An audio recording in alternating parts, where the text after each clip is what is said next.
আসসালামু আলাইকুম আমার প্রাণপ্রিয় কৃষক ভাইরা। আজকে আমরা আলোচনা করব করলার মাছি পোকা সম্পর্কে। এই মাছি পোকা প্রায় 20 থেকে 30% ফসলের ক্ষতি করে থাকে। তো আমরা এই মাছি পোকাকে কিভাবে প্রতিকার করব এবং এর ক্ষতির লক্ষণ সম্পর্কে আলোচনা করব। চলুন ভিডিও শুরু করি। প্রথমে আমরা জেনে নেব এর লক্ষণগুলো দেখতে কেমন হয়। এখানে কয়েকটি গাছে বা ফলে আমরা কিছুটা লক্ষণ দেখা পেয়েছি। যেমন এই করলা গাছের এই কয়েকটি ফলের মধ্যে এই ফলে এই একটি লক্ষণ, ফলে করলার মাছি পোকার লক্ষণ এটি হচ্ছে মূলত। প্রথমে এই ফলগুলো হলুদ হয়ে যাবে। তার আগে এরা এই ফলের মধ্যে বা স্ত্রী পোকাগুলা এর মধ্যে ডিম পারে।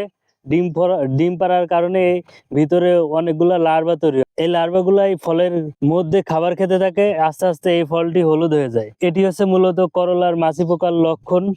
এই হলুদ ফল দেখে আমরা বুঝতে পারবো খেতে করলার মাছি পোকা উপস্থিতি পাওয়া যায়।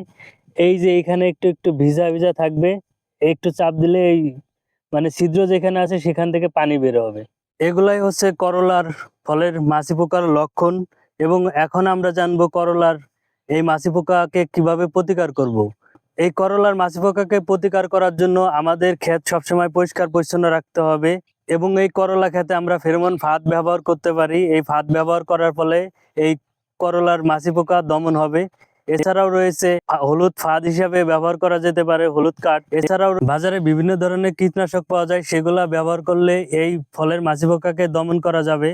যেমন সিনজেন্টা কোম্পানির সবিগ্রোন, বায়ার কোম্পানির ডিপটরেক্স, এসিআই কোম্পানির এসিমিক্স এবং কট, স্কয়ার কোম্পানির সাইপেরিন এবং ক্লোরোসাইরিন, অটো কোম্পানির নাইডো, এগুলার যে কোনো একটি কীটনাশক ব্যবহার করলে এই করলার ফলের মাছি পোকা দমন করা যাবে।